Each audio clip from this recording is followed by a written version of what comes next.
Abantu abatannategerekeka bateekedde omuliro essomero lya Kyera Primary mu gombola y'Ekyera mu district y'Essembabule yafeesi y'omukulu w'essomero wamu ne library ebintu byonna ebibaddemu ne bifuuka muyonga. Omusasi waffe omulangira Jime Sekabiito yalina ebikira ku bino.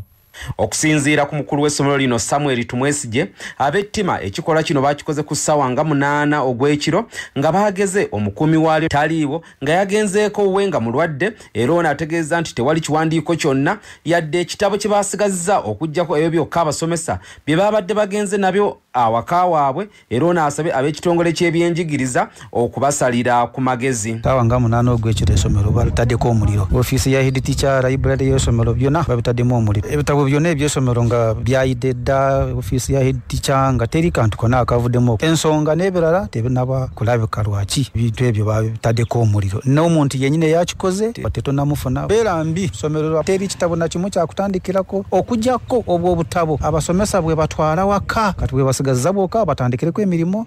Akulira ebyenjigiriza Essembabule Muhammad Kiggwe avumiridde ekikola kino ekyekko ne batasaasira yadde abaana bagenda okukola ebigezo byabwe era ono asabye poliisi okukola kyonna okuzuula abakikoze olwo basobole okuvunaanibwa. Omuntu ow'empisa embi tanaba kutegeera bwe yayingidde n'ayokya ofiisi, ayokya ebitabo n'ayokya n'ebintu byonna ebyabadde mu ofiisi. Kola ekyo kibi nnyo era tukivumirira. Abazadde b'Ekyera, abaana abasomesa tubasaba mubeere bakakkamu okulaba ng'ensonga eyo tugivuunuka. Olwekyo nsaba poliisi kikwatibwako bonna okulaba bakola okunoonyereza okumala okuzuula abantu ab'emyoyo emibi abakoze ekikolwa ekifaanana bwe kityo. Essomero lino lirina abayizi abasoba mu 7 ng'ekibiina eky'omusanvu mulimu abaana 56. Nze Jime Sekabiito ku lwa CBS wano Essembabule. Omukulembeze wa Uganda General Yoweri Kaguta Museveni Tibuhabulwa alagidde akakiiko k'abannassaayansi akakulemberwa Minisita wa Saayansi ne Tekinologiya Dr. Monica Musenero Masanza kanoonyereze ku ky'okukolera abantu aboogerwako nti batabuka emitwe naddala abo abaakwatibwa ekirwadde lumiimamawuggwe abalabika nga beeyongedde mu Uganda. Alipoota yakulira eddwaliro ly'abalwadde b'emitwe ery'ebutabika Dr. Juliet Nakku yalaze nti abalwadde b'emitwe beeyongedde nga kivudde ku bulwadde bwa lumiimamawuggwe obwakosa ennyo obwongo bw'abantu wamu n'abo abakozesa ebiragalalagala nabo abalina ebirowoozo eby'enjawulo saako n'abo abalina ebirowoozo eby'enjawulo olw'ebyenfuna. Minisita avunaanyizibwa ku Saayansi ne Tekinologiya Dr. Monica Musenero Masanza agambye nti lumiimamawuggwe yakosa abantu bayitirivu obungi nga abamu obwongo bwakyankalanira ddala olw'embeera gye baali batalabangako ey'okubeera waka awatali yadde okutambula ey'ebyenfuna okwebbika n'ebirala ebiringa ebyo. Kyokka n'ategeeza nti alipoota ezikoleddwa ziraga nti abantu batabuka emitwe bagenda kuzitunuulira balabe kye bayinza okukola.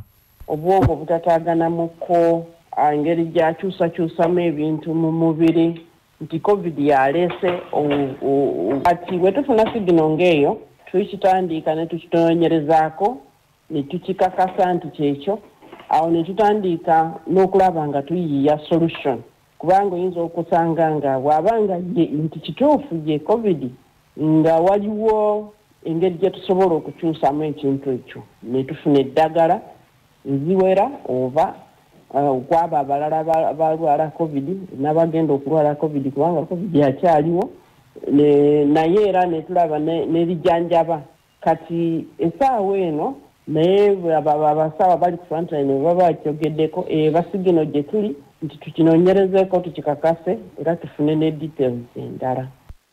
Monica Musenero Masanza agambye nti nga abakugu mu by'obulamu bagenda kutandikirawo okunoonyereza ku buzibu buno babusalira amagezi ng'obudde bukyali. Kati bwe buba nga twafunye ripoota okuva ku ddwaliro ng'eyo tuba tugiyita sigino. Kati kiba kitulaga nti wandiba waliwo connection naye ffe ng'abannassaayansi eyo eba hypothesis. Kati tuba tulina okuginoonyerezaako bwe tumala okufuna results ne tulyoka tugamba nti kyekyo naye kiba kituyambako okubeera nawe tutandikira okunoonyereza hypothesis weziri okufumiitiriza wekuli nti COVID ono yandiba ng'aleetera abantu kufuna mental health. Manya obuvuna obuddo obw'eddembe lyo tonyigirizibwa ddembe lyo ery'obwebange ddembe lyakutuusibwako Sahara mukyuzi mixi akanzaali akazitoya envaazo ne zifuna obuwoomi obusukkulumu saako Sahara tangawizi tea amajaani agawa caayi w'eddekende naye n'afuna obuwoomi obutagambika byakakasibwa UNBS nga biri mu maduuka gonna. Kimenya mateeka omusawo okulongoosa omulwadde nga tafunye lukusa nga munnamateeka Usama Sebuufu bw'annyonnyola. Omusawo alina okugoberera amateeka g'obusawo nga ajjanjaba omulwadde. Omusawo takkirizibwa kukola ku kintu kyonna kyonna ku mulwadde ng'okumulongoosa nga talina consent y'omulwadde oba eya next of kin omuntu aleese omulwadde mu ddwaliro aminako obuvunaanyizibwa. So singa kizulibwa nti omusawo ye mu kifo ky'okujjanjaba omutwe ate yajjamu nsigo ya muntu nga tafunye consent ye, ekyo kiba kimenya mateeka era asobola okuteekebwa mu kkooti za mirundi ebiri. Esooka ye kkooti yaabwe eyo kanso ebavunaana nga bw'abasawo esobola omuggyako layisinsi ye ne certificate ze nezisazaamu ezimuwa obuyinza okuddamu ogenda mu maaso okukola obusawo. Oba mu kkooti ezaffe ez'engasse eza bulijjo mu high court ne bamuwaabira n'awozesebwa era n'aliyirira omuntu oyo yenna eyatuukibwako obuvune oba okufiirizibwa kwonna n'asasula ssente empitirivu ennyo. Wabaddewo okusiitaana mu ntanda ya Buganda mu kiro ekikeesezza olunaku olwaleero abamegganyi bwe babadde nga balwanagana n'ebibuuzo ebibabuuziddwa ng'ebimu babyanukudde bulungi ate ebirala byo bibagudde kkono. Mu kuvuganya kuno omulyanaka Kikomeko Moses muzzukulu wa Mukale yeddira enjovu banna abanyweddemu akendo ng'afunye obubonero 26 ate mu Nabuddu Semiyingo Bulayimu muzzukulu wa Katongole Mugatto Owente akutte kyakubiri n'obubonero 20 era bombiriri bayiseemu okwesogga olumeggano oluddako. Munnakyaggwe Kasirye Mike muzzukulu wa Kyaddondo Ow'Envuma ye awanduse mu lwokaano ng'akutte kyakusatu n'obubonero 10. Embeera ebadde nzibu nnyo nga bamegganyi bameggana n'ebibuuzo nga balala bwe bibazannya nga n'abalala balwana okubyanukula obutuufu. Mpa omwaka Kabaka Ronald Muwenda Mutebi ow'okubiri mwe yasookera ddala okukola omukolo ogw'okubika akabugo. Gwali mwaka 1972. Nedda. Asaka Kikomeko Moses. Kikomeko 1977. Nedda. Akasansa Mingo Ibrahim. Semiyingo 2017. Nedda mu 1969. Maliriza olugero luno nga bwe lugwayo ow'amawagali. Ow'amawagali sebo yaliwa. Nedda. Omuntu alabirira ensuku mu lubiri aweebwa linnya ki? Salo sebo. Tereza. Kiganyi. Wakasanke bakuyambeko. Ayitibwa omusalo. Olunaku olwaleero abagenda okumeggana kwe kuli omulyanaka Kamoga Kasajja kaali wano muzzukulu wa Nsambe Ow'Engabi, Munnabuddu Bugembe Nasuulu muzzukulu wa Kayira Ow'Embogo ne Munnamawogola Kibirige Mathias muzzukulu wa Kasujja Ow'Engeye. Entanda ya Buganda egenda kukomekkerezebwa nga 31/12 era ng'omuwanguzi ajja kufuna ekyapa ky'ettaka okuva mu kampuni ya Home Connect Properties abawagidde entanda y'omulundi guno. Ministry ya Kampala eyimirizza enteekateeka ey'okugoba bodaboda mu kibuga ekikulu Kampala oluvannyuma lw'okulemererwa okufuna omuwendo gw'aba bodaboda omutuufu gwe baagala mu kibuga Kampala. Yebuvuddeko ekitongole kino ekya Kampala Capital State Authority kyatandika okuwandiisa abagoba ba bodaboda bonna mu Kampala n'ekigendererwa eky'okutereeza omulimu gwabwe. Minisita wa Kampala Jati Nabbengo Minsa Kabanda ategeezezza nti ebyokugoba aba bodaboda mu Kampala babivuddeko kubanga bakizudde nti ekibuga kibadde kigenda kusigala kikalu ate ekintu eky'obulabe eri enkulaakulana yaakyo. Abantu abatugamye bagoba mu kifo naye twagenda okukola investigations mu Kampala nga abasinga obungi tebalina busaanyizo, tebalina driving permit, abavuga piki enewole tebalina kaadi za patience nga bakikimirizaamugo. Lwakuba nti olw'ebigambo byali byogera wabula twakiraba nga ffe mu buntu bwe twakola survey nga abantu tugenda bonna babaala mu kibuga naye katusooka tulindeko tumale okukola ku ebyo tuke tubagambe nti muve mu Kampala oba musobole basobola okutereeza kuba tugenda bawa ne jackets bambala nga zirimu security codes byonna bire nga biggwa lumu. Wabula Hajati Nabbengo Minsa Kabanda agamba nti enkola ey'okulungamya omulimu gw'aba Bodaboda okulaba nti guterera yakusigala ng'egenda mu maaso nga bakolera wamu n'ebitongole ebirala omuli n'ebyokwerinda gamba nga poliisi ne ISO. Yakole tekereza erivuga ebidduka mu Kampala wa pikipiki naye tuyingira ya kesi era bagenda abantu bagenda okuvuga niba ne driving permit so kesi etegera driving permit kati emeteeka ly'abantu basaba KCDA bakole vetting ya stages balaba abantu bagenda okubavugira bateekeddwa okuvugira olw'okubanga bakwasira amateeka ga traffic. Wabula omulodi meya w'ekibuga kya Uganda ekikulu Kampala Haji Salongo Erias Lukwago agambye nti ye kino yakirabirawo. Ebintu basaatuuka busaatuusi bagwira bigwire era kyova olaba olwaleero balangirira kino enkya balangirira kiri ebyo ebintu twabagambirawo muleese ebyokugamba nti muwadde ewandiisa bakiyimba basaloza emitwalo 6 n'ekitundu nga biri bweru w'amateeka byaddeero ne bajja baleese ekya KCCA basaba kino baleeta logo buku nga basaba ebintu ebitasoboka era ne bamaliriza nga baboda babanyonyoza ekivuddemu baabo babiyimiriza era oluvannyuma nga tumaze okubagamba ebintu ebyo biri bweru w'amateeka mulinde tumale okukola etteeka nikakati ekintu kibazitoweredde kibali mu kifuba abantu be basolozezaako ssente zaabwe giri 6 n'ekitundu bazibaddize. Wabaluseewo okusika omuguwa okw'amaanyi wakati w'omubaka wa pulezidenti atuula Makindye Ssaabagabo Michael Muhoozi ne nnyini ntebe w'amasajja division John Baptist Kiyaga entabo evudde ku RDC n'okuwamba sitampu y'ekyalo ekyekaabuuma iwe yamaze okugiwamba n'agiwa ssentebe w'ekibiina ky'NRM ku kyalo ekyo ng'abatuuze tebategedde. Ssentebe Kiyaga John Baptist agamba nti babadde balindirira akakiiko k'ebyokulonda okuteekateeka okulonda wabula ekyamujja enviri ku mutwe RDC okugenda kugomboola n'ajjako Ssanga Joseph akolanga ow'omuluka sitampu ye n'agiwa nnyini ntebe w'NRM ow'ekyalo Kaabuuma ekintu ono kyawakanya era kyagamba nti kikyamu. Yazze ku divisioni n'akola olukwesikwesi n'aggyawo sitampu y'ekyalo nga talina nsonga gy'awadde lwaki agitwala n'agenda n'agikwata n'agiddiza chairman wa movement ku kyalo. Chairman wa movement atalondebwa naye nga kkooti yali yasalawo dda nti ekyalo ekyo tikirina chairman n'alagira kanso y'ekyalo eyalondebwa ey'abavubuka ey'abakyala n'ey'abakadde batuule berondemu omuntu omu akulembera ekyalo bayambibwako parish chief waffe. Twewuunyizza RDC Muhoozi nakwata stamp najua chairman wa movement. Chairman wa movement ategeeza nti kuleero wanu kanso kugamba ebintu bibakola byonna bya kivandulo tibakonsulting bakulembeze bannaabwe.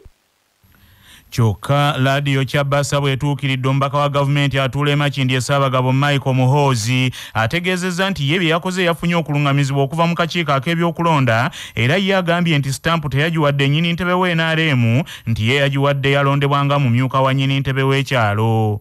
Nasangawo waliwo issues naye electoral commission yatuwandiikira ng'etuwa guidelines on what to do. Stampu webanga ILC1 taliimu mu office ani ayina okubanga ayina. So that's what we based on. LC1 yesi ayina stamp because bibi mu kooti kabo kitegeera kakati bw'obanga tewali muntu aliwo wabeerawo abaaliwo vice in terms of najanis over to the vice chairman. Tutuuse mu munnansi weeyogerere mwe tufunira abantu ab'enjawulo nga boogera ku nsonga ez'enjawulo.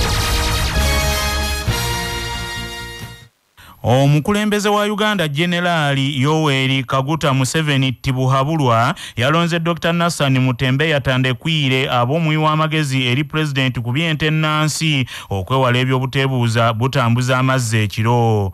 Dr. Nasani Mutembe yatindekwire oluvannyuma lw'okulondebwa agenda kusasulwanga ensimbi obukadde 15 buli mwezi nga omusaala anti bulijjo ow'omukusankukunya esanga bwalirenga yeebaka. Mu kanyomero kaffe kano akamunnansi weeyogerere tukuleetedde endowooza z'Abannayuganda ku mulamwa guno era abateesa abayise ku kibanja kyaffe ekya Facebook CBS FM muteesezza bwe muti.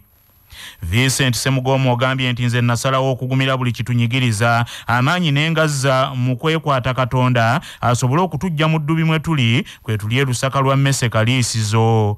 Bruno Mugenyi ogambye nti olw'okuba amata ngagenda kunywebwa bwana b'amasomero ku mpaka kibadde kisaanidde okufuna omuwi w'amagezi galeme kubula era bafune malamu naye nsaba bamwongereko ku musaala ezo essente obukadde 15 bambi ntono nnyo.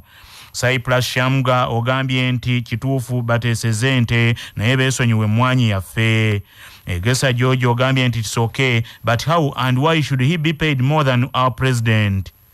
Kabugo Swaibu ogambye nti mujjeewo ennugu yammwe ezo ssente ntono nnyo kummwani atamanyi nti ente za makulu nnyo mu Uganda obugalo onaremu oye. Mukisa Charles ogambye nti bamuwe ate tunaakola ki nga gwagenda okukolera ya musasula. Matthew Lauben Kabeba ogambye nti bamuwe kubaneza kyoga mutetumanyi gye zaayita. Kyagulanyi Faizo ogambye nti wabula Uganda zaabu ndowooza tunaatera okufuna omuwi w'amagezi ku nsonga z'ebusolo bumutambuza ddembe. Nsamba Nnini obuuzizza nti naye minisita ow'amagana kati olwo ye aba ayamba ky'eggwanga. Senior Bikentale Ekalungu obuuza nti lwaki ente zaffe nazo tebazifunidde musiga nsimbi. Francis Tebusweko ogambye nti ente yafuuka golodi tegambikako n'ezo ssente bamuwadde na ntono nnyo. Yazidi Abbas ogambye nti kale singa ezo baziwadde Catherine kusaasira kubanga naye presidential advisor ate ebintu bye babitwala. Sesimba Frank ogambye nti ffe bannayuganda twasalawo okugumira buli kimu kubanga ebyo byonna bikolebwa okwonoona ssente ey'omuwi w'omusolo kwendi munnakayiba magulu nnyondo wangaala. Abateesa abalala nga Kitonsa Alan Save Canada, Abudu Mikidadi ekyamuliibwa, Musoke ku Gaze Nabweru, Busulwa Francis, Nduga Shabani, Sebwana Robert Maogola n'abalala namwe endowooza zammwe tuzirabye mwebale nnyo. Abateesa abayise ku kibanja kyaffe ekya WhatsApp ku 0703 275 258 muteeseza bwe muti maloboozi gammwe. CBS mwebale kuweza tebasula Ivani mwana nzalwa yekabale bugonzi kakati singa babikola mu kasiri sefene tabitegeera kubanga bitulumye omutima atenga n'abasawo asinga ofuna ssente nyingi taziweze ezo. Amanya n'eddoboozi nze Esther namusimbi okuva Kiwafu West omugisi wa Kabaka.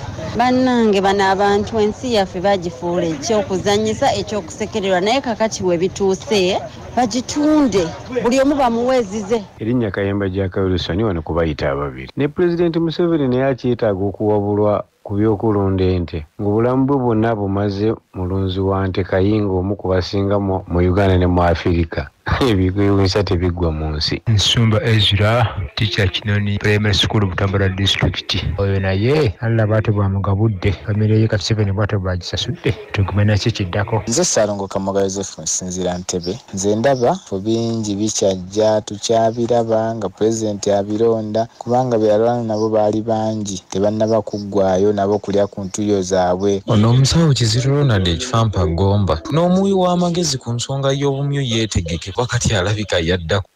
Ezo zowulidde sindowooza z'abakulu abaddukanya leediyo eno era sindowooza z'abakozi abaweereza ku leediyo eno wabula ndowooza z'abannayuganda ku mutendera ogwa kinnoomu. Amawulire g'ebyemizannyo mu mawulire gaffe agaca Basafama gakutuusibwako Modernity amajani agalimu eddekende omuli aga kisubi tangawizi ne vanira wanywedde kacayi ka Modernity akawoomu gasange mu maduuka ne supermarket zonna. Modernity your best choice nga bali wamu ne pikipiki TVS HLX CC 125 epakasa era kati osobola okugifuna ku kibanja mpola okuva mu Mogo era gyeyune okuva mu Yuvraj ebanda. Tiimu ya Uganda ey'omupiira ogw'ebigere ey'abazannyi abatasussa myaka 17 eya Uganda Cubs ekomawo mu kisaawe olwaleero luno okuzannya ne Somalia ku mutendera gwa semi-finals mu mpaka za AFCON Under 17 Zonal Qualifiers eziyindira mu Ethiopia. Omupiira guno gugenda kuzannyibwa ku ssaawa 6 ez'emisana mu kisaawe ekya Abebe Bikira Stadium mu kibuga Addis Ababa mu ngeri ya musajja munno olukolokolo olusika nalwo lukusika. Omupiira omulala ogwa semi-finals gugenda kuba wakati wa Tanzania ne South Sudan. Empaka zino zeetabiddwamu ensi 6 ezaasendekeddwa mu bibinja 2 era Uganda Cubs ebadde yateekebwa mu kibinja A mwe yayise ng'ekikulembedde n'obubonero 6 olw'obuwanguzi bwe yafuna ku Burundi ne South Sudan. Uganda bwe wangula Somalia olwaleero egenda kuyitawo butereevu egende ku fayino kyokka nga ejja kuba efunye tikiti era egitwala obutereevu okukiika mu mpaka eza Africa Cup of Nations Under 17 ez'akamalirizo ezinaabeera mu Algeria omwaka ogujja. mu katundu kuno kwe kwaffe n'ennono ezaffe eza wano. Omumbo wa Ssebatta mu nnono ye mukulu w'abambowa abakabaka bonna ng'olubereberye Ssebatta yali kaggo wa kabaka Kimera wa Kyama Bisaato Byomere nga mu bwakaggo Ssebatta mwe yava n'ali obumbowa ku kabaka. Omumbo wa Ssebatta muzzukulu wa Kasujja Kyesimba yeddirangeye era obwa Ssebatta bwansikirano ddala mubengeye ng'obutaka obw'ennono obwa Ssebatta buli mutundwe mu Kyaddondo ku Kasozi Bukasa. Nga tugenda mugebweru soko jjukire bino nga bikutuusibwako Yugachi Poultry Breeders abalina emmere y'enkoko ey'omulembe ezikuza obulungi. Olwaleero ennaku z'omwezi ziri 12 omwezi ogw'ekkumi ogwa mukulukusa bitungotungo omwaka ogw'2022 bwe lwali bwe luti mu 1908 gy'emyaka 42 egyakayita abalwanyi abaali bakyakkiririza mu pulezidenti wa Uganda yali yaggibwa mu buyinza Idi Amin Dada Nyabire Oume banyinyitiza obulumbaganyi ku nsi yattu Uganda wakati mu Uganda okwetegekera okulonda kwa bonna okwa 1998 abayeekera bano abaali bakkiririza mu Amin baava Kongo okwesogga Uganda ne bakuba ebibuga okwali Alinga, Yumbe ne Bondo wamu era wamaggwe ddala ne beekola ekigenyi nga mu nnaku 5 zokka baali bawambye ebibuga Koboko, Arua, Bondo, Moyo ne Lodongo, Terego, Maracha ne Oraba. Awo omwaka gwali guyise gumu n'ekitundu nga Haji Salongo Abu Jalalu Idi Amin Dada Nyabire Oume agiddwa mu buyinza mwe yali amaze emyaka 8 nga yaddukira Libya gye yava oluvannyuma n'awaŋŋangukira Saudi Arabia yafiira ng'emyaka giyisa 23. Amawulire okuva ebweru w'eggwanga gakutuusibwako Roman Tiles amabaati g'oseresa ekizimbe kyo akasolya ne kawangaala ne kirabika nga kya njawulo nnyo gakolebwa Uganda Bati.